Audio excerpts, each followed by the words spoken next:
ملا حضرت اس میں یہ انصر نی ہے، یہ نی وقایا یا متکلم ہے، نون وقایا کیا ہے یہ؟ نون وقایا وقایقی وقایت کے معنی آتے ہیں بچانا. تو آپ نے یہ پڑھا ہے کہ فعل کے نیچے زیر نہیں آتا ہے، فعل کے اوپر پیش بھی آ سکتا ہے، زبر بھی آ سکتا ہے اور جزم بھی آ سکتا ہے، لیکن زیر نہیں آ سکتا ہے. اور یا جو ہے زیر کا تقاضا کرتی ہے، یا اگر ساکن ہے تو اس سے پہلے زیر آنا ضروری ہوتا ہے. تو اگر ہم یا متکلم کی جو ہوتی ہے وہ ساکن ہوتی ہے، یا متکلم کی ساکن ہوتی ہے. اگر ہم یہاں پر نون نہ لائیں، صرف اس طرح کہیں انصری انصری، تو جو عنصر ہے یہ فعل، اس کے اوپر کسرہ آ جائے گا. تو فعل کو کسرے سے بچانے کے لیے نون لے آتے ہیں. یہ نون بچانے والا ہوتا ہے فعل کو کسرے سے، اس وجہ سے اسے نون وقایا کہا جاتا ہے. اس کا تذکرہ آگے آ رہا ہے. سبق نمبر 46، حروف عاملہ در فعل. وہ حروف عاملہ ہیں جو فعل میں عمل کرتے ہیں. ان کی دو قسمیں ہیں، حروف ناصبہ، حروف جازمہ. حروف ناصبہ وہ حروف ہیں جو فعل مضارع پر داخل ہو کر اس کو نصب دیتے ہیں، اور یہ چار ہیں: ان، لن، کے، اذن. تو یہ پیچھے سبق تھا کہ حروف عاملہ کی دو قسمیں تھیں، حروف عاملہ در اسم، حروف عاملہ در فعل. حروف عاملہ در اسم کا جو سبق تھا وہ گزر چکا ہے کہ کب کب حروف اسم پر عمل کرتا ہے، یہ کافی لمبا اس کا بیان رہا ہے. اب یہاں سے ان حروف کا تذکرہ چل رہا ہے جو فعل پر عمل کرتے ہیں. یہ آپ نے پیچھے پڑھ لیا کہ فعل اگر علامت نصب اور یا حروف ناصبہ حروف جازمہ سے خالی ہو تو فعل مضارع مرفوع ہوتا ہے. یہ آپ نے پہلے پورا سبق پڑھ رکھا ہے. تو اس میں اسی سبق کی تفصیل ہے کہ حروف ناصبہ کیا ہیں، حروف جازمہ کیا ہیں، اور کون سے حروف ہیں جو فعل پر جزم دیتے ہیں یا فعل پر نصب دیتے ہیں. کیونکہ اصل فعل کے اوپر پیش آتا ہے، ضمہ آتا ہے، لیکن کچھ حروف ایسے ہیں کہ اگر وہ فعل پر داخل ہو جائیں تو فعل کو نصب دیتے ہیں، فعل کو نصب دیتے ہیں. تو ان حروف کو حروف ناصبہ کہا جاتا ہے. اور کچھ حروف وہ ہیں جو جب فعل پر داخل ہوتے ہیں تو فعل کو جزم دیتے ہیں، اور ان کو حروف جازمہ کہا جاتا ہے. تو یہاں پہلے حروف ناصبہ کا بیان ہے کہ جو حروف فعل کو نصب دیتے ہیں، یعنی فعل کو فتح دیتے ہیں، زبر دیتے ہیں، ان حروف کو حروف ناصبہ کہا جاتا ہے، یعنی نصب دینے والے حروف. تو یہ حروف ماضی پر تو اگر آ گئے تو اس کے باوجود ماضی پر کوئی عمل نہیں کریں گے، کیونکہ ماضی مبنی ہوتا ہے. رہا معاملہ مضارع کا، تو مضارع کے جو ہیں وہ آپ پڑھ چکے ہیں کہ جو صیغے ہیں، مثلا واحد مذکر غائب کا ہے، واحد مؤنث غائب کا ہے، واحد مذکر حاضر کا ہے، واحد متکلم کا ہے، جمع متکلم کا. یہ جو 5 صیغے ہیں جن میں کوئی دوسری علامت ضمیر کی نہیں ہوتی ہیں، تو ان پر اگر حروف ناصبہ داخل ہوں تو ان کو نصب دیتے ہیں. اگر ان 5 صیغوں پر واحد مذکر غائب، واحد مؤنث غائب، واحد مذکر حاضر اور واحد متکلم، جمع متکلم، یہ 5 صیغے ایسے ہیں کہ اگر ان پر حروف ناصبہ داخل ہو جائیں تو یہ نصب دے دیتے ہیں. یہ 4 ہیں: ان، لن، کے، اذن. تو آپ نے وہاں پر ان کا بھی تذکرہ بار بار پڑھا اور لن کا بھی تذکرہ بار بار پڑھا. لن کا تذکرہ بار بار آیا ہے اور ان کا بھی آیا ہے. یہاں 2 لفظ زائد ہیں، کے، اذن. کے بھی بالکل ان کی طرح ہے، اسی طرح اذن بھی ان اور لن کی طرح ہے. کے کا بھی بہت زیادہ استعمال ہے اور ان، لن کا تو استعمال ہے ہی. اور اذن کے معنی آتے ہیں، ان کا ترجمہ ان کا معنی آتے ہیں کہ، ان کے معنی آتے ہیں کہ، اور لن کے معنی آتے ہیں نہیں، ہرگز نہیں. کے معنی آتے ہیں تاکہ، اذن کے معنی آتے ہیں اس وقت کے. تو ان کا ترجمہ جو ہے اور مثال کے وقت میں اور زیادہ واضح ہو جائے گا.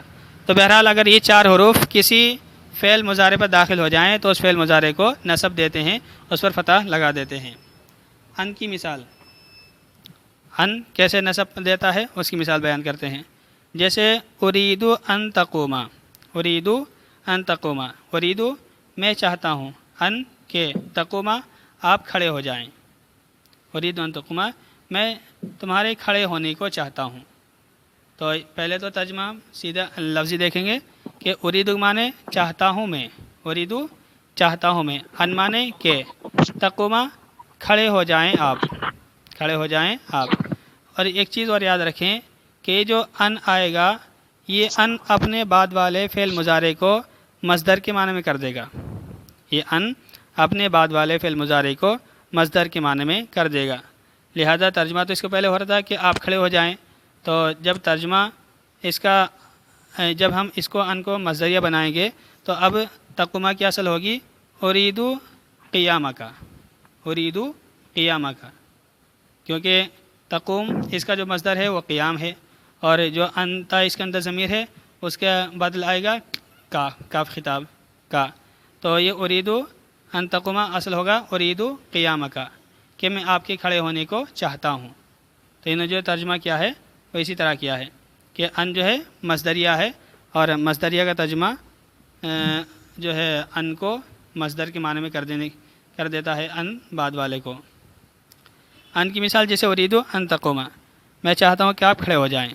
تو یہاں دیکھیں اصل کیا تھا، اریدو ان تقومو، تقومو اصل تھے، قامہ یقومو، قامہ یقومو قیامن، اس کے معنی آتے کھڑے ہونا. تو یہ یقومو تقومو تھا، لیکن جب اس پر ان داخل ہوا تو اس نے تقومو کو تقوما کر دیا. تو اس طرح سے اس نے فعل مضارع کو نصب دیا ہے.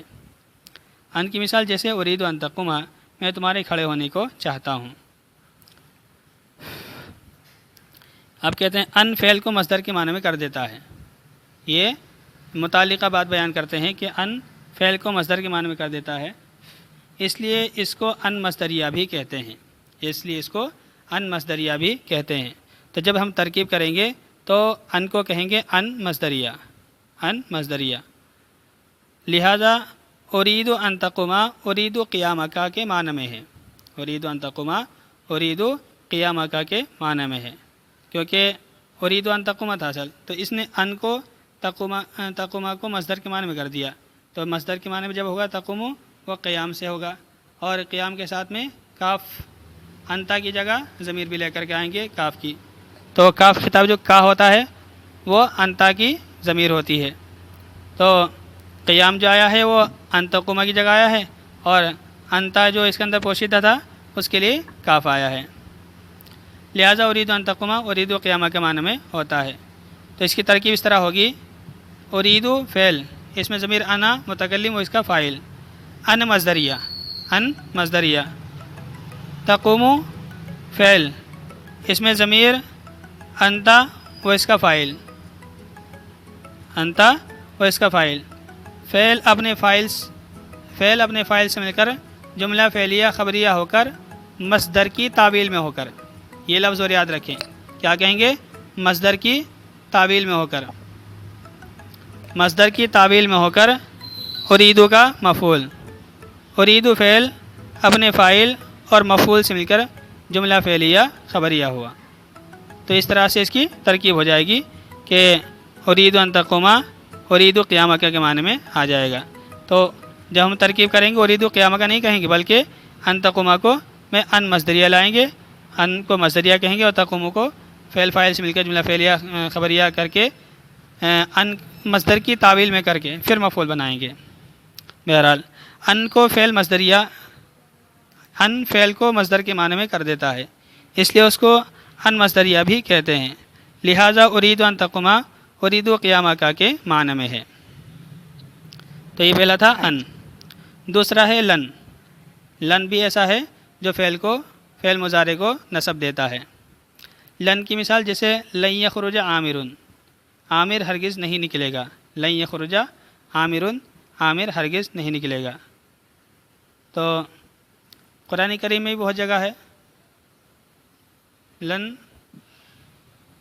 تخرج، لن تنالوا، ہاں لن تنالوا البر حتی تنفقوا، تو یہاں پر نصب کی وجہ سے نون گر گیا ہے، اور لن نصبر حتیٰ وَإِذْ قُلْتُمْ يَا مُوسَىٰ لن نصبر علی طعام، تو یہاں لن نصبر میں را کے اوپر پیش تھا زبر آ گیا ہے، تو بہت جگہ پر لن کا استعمال ہوا ہے۔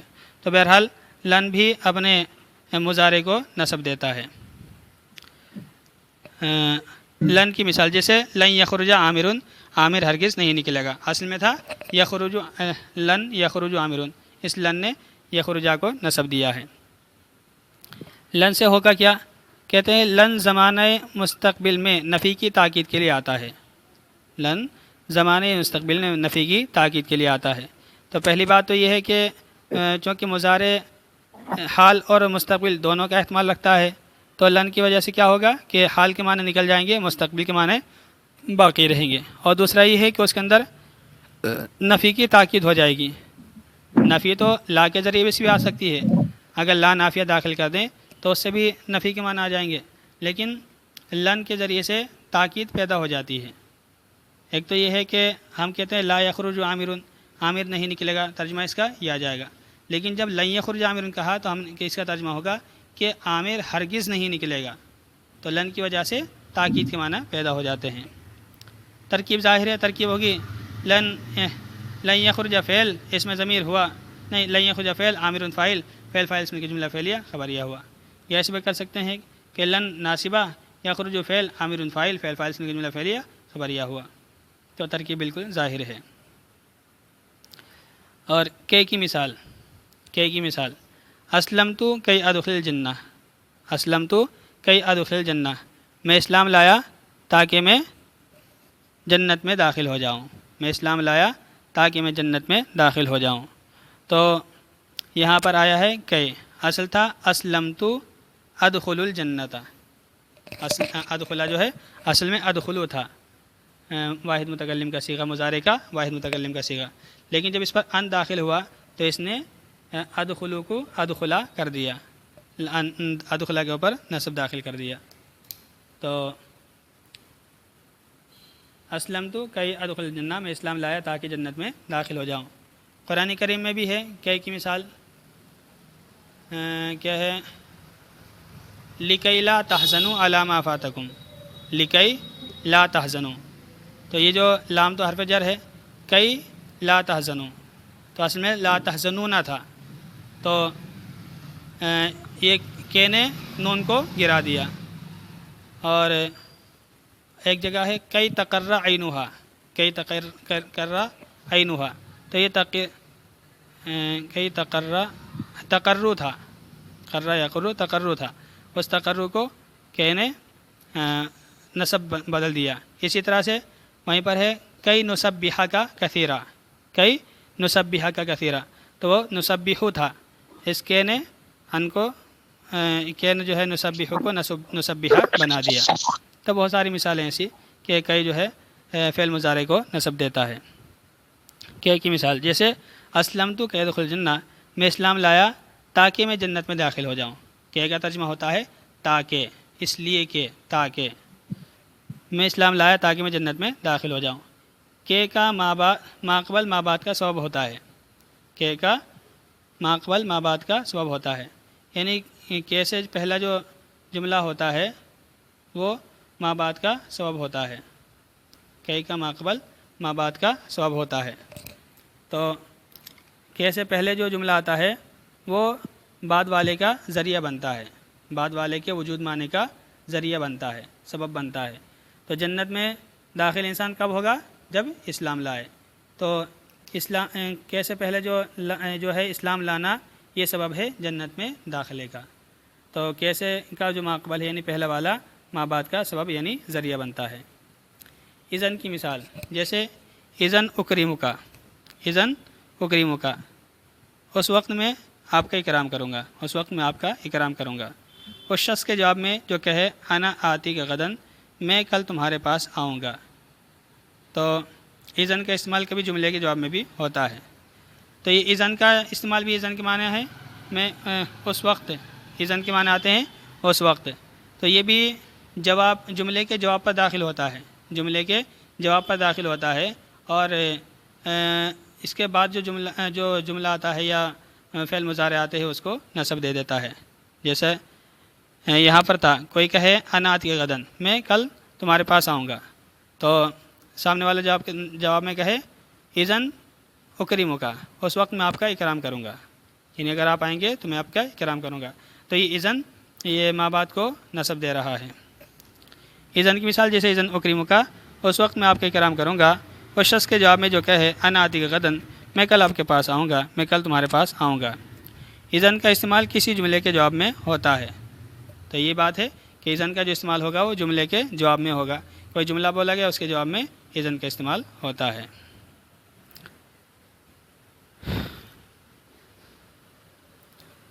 آگے سمجھ میں نہیں؟ کوئی مثال ہے قرآن کریم میں اذن کی؟